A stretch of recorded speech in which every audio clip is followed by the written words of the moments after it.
መሰላችሁ ከአብርሃምና ከኢየሱስ ማን ይበልጣል ስለው ሲለኝ አይ አብርሃም ይበልጣል ስለው ኦኬ በእኛ ሀገር መጽሐፍ ቅዱስ ላይ እኔ ከአብርሃም በፊት አለሁ ብሏል ኢየሱስ ሊል ነው። ስለዚህ ነብዩ መሐመድ ሰለላሁ ዐለይሂ ወሰለም አብርሃምንም ኢየሱስንም ይቀድማሉ። ማስረጃ ልስጥህ? እሺ አዎ ስጠኝ እስኪ። ነብዩ መሐመድ ሰለላሁ ዐለይሂ ወሰለም ኩንቱ ነብየን ወአደም በይነ الروح والجسد ይላሉ። ያለ ሐዲሱን አሳያቸዋለሁ። አዳም ገና በስጋና በመንፈስ መካከል ሳለ ነብይ ነበርኩ ይላሉ። ያሰላም እኔ ከአብርሃም በፊት ነበርኩ አይደል ያለው ኢየሱስ ክርስቶስ። በዚህ አምላክ አደረጋችሁት እኔ ከአብርሃም ከኖህ ከምናምን ከአዳም በፊት ሁሉ ነበርኩ ብለዋል። ኩንቱ ነብየን ወአደም በይነ الروح والجسد ላሳየህ። አዳም በፊት ነበርኩ። አዳም ገና በስጋና በመንፈስ ሳለ በስጋና መንፈስ መካከል ሳለ እኔ ነብይ ነኝ እዛኔ ብለዋል። ምን ትላለህ?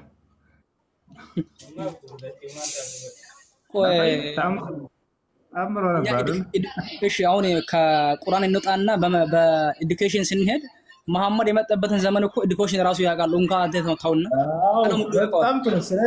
ስለዚህ አሁንም ኢየሱስ የመጣበትን ሁሉ ደግሞ እናውቃለን። መቼ ነው የመጣው ከተባለ ከድንግል ማርያም ማህፀን ነው። የኢየሱስ ክርስቶስ ጽንሱ የት ነው የተጀመረው? ከአብርሃም በፊት ነው የተጸነሰው ወይንስ ከአብርሃም በኋላ? መልስ እኮ አሁን አንተ ራስህ መልሰህ ያለ እኮ ኢየሱስ ክርስቶስ እኮ ከአብርሃም በፊትም ነበር እኮ በሰማይ ላይ። ነብዩ መሐመድ ሰለላሁ ዐለይሂ ወሰለም ከአብርሃም ከኢየሱስም በፊት ነበሩ። ማስረጃ ልስጥህ? እሺ ዓለም ሁሉ የሚያውቀው ለምሳሌ ጂኦግራፊ ላይ የተጻፈው ነገር ዓለም ሁሉ የሚያውቀው አይደል? ዓለም ሁሉ የሚያውቀው ነብዩ መሐመድ ሰለላሁ ዐለይሂ ወሰለም ከአዳም በፊት ሁሉ መሆናቸው ነው። ማስረጃ ልስጥህ ወይ? ዓለም ሁሉ የሚያውቀው 620 ላይ እኮ ነው መሐመድ የመጣው። ሃይ እንዴት ናችሁ? ጥርስን ለምን አታስተክልም? የኔ ጥርስ ሸራፋ ጭንቅላት ምላሽ እንሰጥበታለን።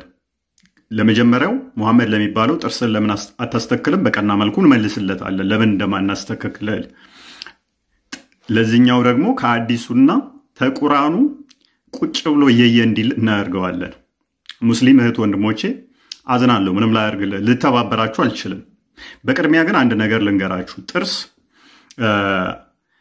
4 ክፍሎች አሉት። የፊተኛው እነኚህ ጠፍጣፋ ከፊታቸው እንደዚህ ጫፋቸውን ስነኳቸው ጠፍጣፎቹ ኢንሳይዘርስ ይባላሉ። እነሱ የኔ ሁለቱ እነሱ ናቸው የተሰበሩት። ከላይ 2 ከስር 2 8ቱ ኢንሳይዘርስ ይባላሉ። ሁለተኛው ደግሞ የጥርስ ክፍል ምንድነው? እሱ ኬናይንስ ይባላል። ሶስተኛው ፕሪሞላርስ ይባላል። አራተኛው ሞላርስ ይባላል። ስለ ጥርስ ይህንን ግንዛቤ ከያዛችሁ አንድ ሐዲስ አለ በጣም ደስ የሚለኝ ማለት ነው። እሱን ላንብብላችሁ። ቡኻሪ 5722 ላይ ነው የሚገኘው። እንደዚህ ይላል ሐዲሱ። ቡኻሪ 5722 ላይ ነው ያለው። ናሬትድ ሳሊ ቢን ሳውድ አሰይድ ይላል። ተራኪው ሰው ማለት ነው። when the helmet broke on the head of the prophet የፕሮፌት ወይንም የነብዩ ጭንቅላት ላይ ሄልሜቱ ሲሰበር እነኚህ ሞተር ሳይክል የሚነዱ ሰዎች የሚያጠልቁት አይነት ሄልሜት ማለት ነው። his face became covered with blood ፊቱ በደም ተሸፈነ። his incisor tooth broke የትኛው ጥርሱ? የፊት ጥርሱ ተሰበረ። Ali used to bring water in his shield while Fatima was washing the blood of his face አሊ በጋሻው ውሃ ዞለት መጣ። ፋጢማ ደግሞ ፊቱን እያጠበች ነበር። when Fatima saw that the bleeding increased because of the water ፋጢማ ደሙ አልቆም ማለቱ ስታይ በውሃው ምክንያት she took a mat of palm leaves የዘንባባ ቅጠል አነሳች። ከዛስ ምን አደረገችው? burn it ከዛስ and stuck it or the burnt ashes on the wound of Allah's apostle whereupon the bleeding stopped ምን አደረገች አይሻ? የዘንባባ ቅጠል አነሳች፣ አቃጠለችው። ተዛ አመዱን የነብዩ ቁስል ላይ ለጠፈች ወይንም ቀባች ወይንም ደመደመችው። ከዛስ immediately መድማቱን አቆመ። ስለዚህ ወንድሜ መሐመድ ጥርስህን ለምን አታስተክልም ላልከው በእስልምና ደግሞ አንድ ነገር አለ ሱና የሚባል። ሱና ማለት ነብዩ ያደረጉትን የሆኑትን ያሉትን አበላላቸውን፣ አነጋገራቸውን፣ አለባበሳቸውን እሳቸው እንደሆኑት መምሰል ሱና ይባላል። በአላህ ዘንድ ተወዳጅነትም ያስገኝላችሁ ነው። ከኔና ካንታውን ነብይህን ማን የመሰለው?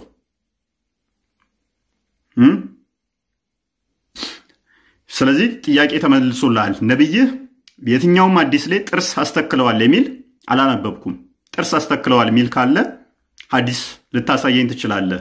ብዙ ሐዲሳቸውን አንብቤያለሁ። አንድም ቦታ ላይ ጥርስ አስተክለዋል የሚል አላጋጠመኝም። ምናልባት ጥርሳቸውን አስተክለዋል የሚል ሐዲስ ከሰጠኸኝ እኔም ጥርሴን አስተክላለሁ ማለት ነው። ለዚህኛው ደግሞ ምላሽ እንስጥ። ይሄኛው እንግዲህ ጥርስ የኔ ጥርስ ሸራፋ የሚለውን ነብይህ ላይ ትጠቀመዋለህ ማለት ነው።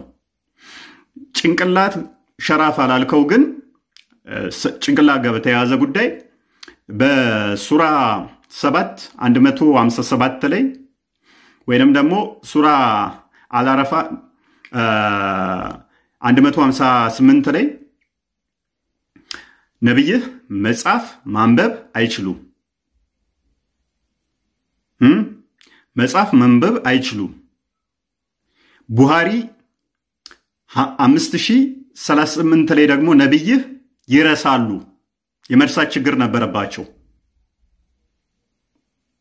እንደገና ደግሞ ሳይ አልቡሃሪ 304 ላይ የሙስሊም ሴቶች ሁሉ የአይምሮ ጎዶሎ ናቸው፣ የእውቀት ግማሽ ናቸው ይላል። በተጨማሪ ሳይ አልቡሃሪ 2658 ላይ ይሄንኑ ይደግመዋል። በጣም ብዙ ሐዲሶች ልሰጥ እችላለሁ፣ ከቁርአንም ልሰጥ እችላለሁ። ይሄም ከቁርአን ጋር የተያዘ ስለሆነ የሙስሊም ሴቶች ያስተሳሰብ ግማሽ ናቸው፣ ጎዶሎ ናቸው ይላል። እኔ ደግሞ እንደምታውቀው ክርስቲያን ነኝ። ስለዚህ የተወለድኩት ከክርስቲያን ቤተሰብ ነው። እናቴ ግማሽ ጭንቅላት የላትም። ያንተ እናት ግማሽ ጭንቅላት ስላላት ሙሉ ጭንቅላት ሊኖርህ እንደማይችል አንተ ግልጽ ነው። ተግባባን? ጥርሰ ሸራፋ ግማሽ ጭንቅላት ይባላል ከተባለ ነብይህ ላይ አፕላይ ታደርገዋለህ።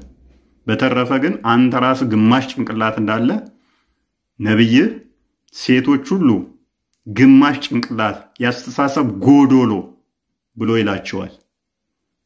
ያስተሳሰብ ጎዶሎ ናቸው ከተባሉት ነው የተወለድከው። እኛ ክርስቲያን ሴቶች ግን ከወንዶች ጋር እኩል ጭንቅላት አላቸው ብለን እናምናለን። ያስተሳሰብ ጎዶሎ በእኛ አይሰራም። የመጀመሪያዎቹ ሰለምቴዎች የመጀመሪያዎቹ ሙስሊሞች ዋጋ ከፍለውበታል። በተለይ ከነብዩ ሰለላሁ ዐለይሂ ወሰለም ጀምሮ ሁሉም ማለት ይቻላል እኛ ከቤተሰብ ከወረስነው ውጭ ያለነው ያው ሰለምቴዎች ናቸው። ምክንያቱም በቀጥታም በነበሩበት ከጃሂልያ ህይወት ሐታ ረሱል ሰለላሁ ዐለይሂ ወሰለምን ብትወስዱ እስላም አላህ ባስቀመጠው መልኩ ተከታዮች አልነበሩ። ምንም እንኳን በተለያየ መልኩ ቀደምት የነበረውን የኢብራሂምን መንገድ ለማወቅ ለመመራመር ተፈኩር በማድረግ የጃሂልያው መንገድ ልክ አይደለም ብለው ቢያምኑም ነብይነቱ ሲመጣ አብሮ ሙስሊምነቱም የመጣባቸው ናቸውና እነዛ የመጀመሪያዎቹ ሙስሊሞች